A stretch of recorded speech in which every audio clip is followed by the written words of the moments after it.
Single umbilical artery in the scan. So బేబీకి scan చేసినప్పుడు 4th month or 5th మంత్లో single umbilical artery ఉంది అని స్కాన్ డాక్టర్స్ మనకు ఇస్తూ ఉంటారు.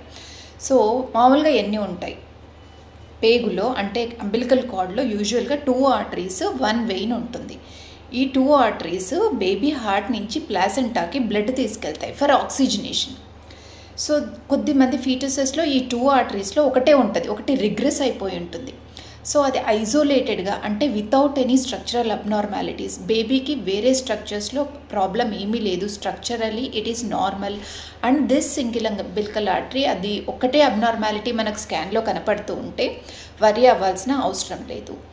దీన్ని ఐసోలేటెడ్ సింగిల్ అంబిలికల్ ఆర్టరీ అంటాం.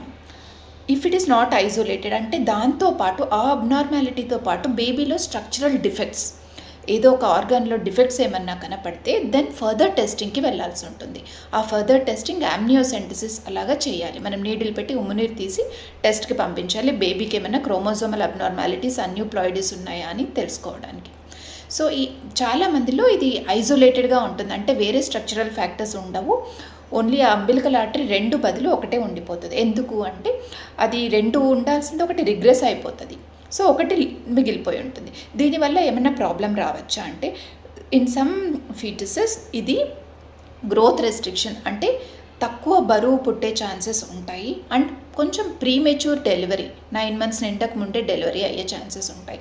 ఎందుకంటే సింగిల్ ఆర్టరీ ఒకటే ఆర్టరీ ఉన్నప్పుడు ఇంకొక దాని మీద స్ట్రెస్ ఎక్కువ పడుతుంది, బేబీ హార్ట్ మీద కూడా అండ్ ఆ ఆర్టరీ మీద కూడా స్ట్రెస్ ఎక్కువ పడుతుంది, కాబట్టి గ్రోత్ అనేది కొంచెం తక్కువ వచ్చే ఛాన్సెస్ ఉంటాయి. సో ఇది ఐసోలేటెడా లేదా అసోసియేటెడ్ విత్ వేరే స్ట్రక్చరల్ డిఫెక్ట్స్ ఉన్నాయా అని మనం చూసుకోవడం వెరీ ఇంపార్టెంట్. ఐసోలేటెడ్గా ఉంటే గ్రోత్ ఎలా ఉంటుంది అని ఎవ్రీ 4 వీక్స్ స్కాన్ చేసుకొని ప్రాపర్గా పెరుగుతుందా లేదా బేబీ అనేది చూసుకోవాలి. స్ట్రక్చరల్ డిఫెక్ట్స్ ఉంటే ఫర్దర్ టెస్టింగ్ లైక్ యామ్నియోసెంటసిస్ అనేది చేయించుకోవాలి.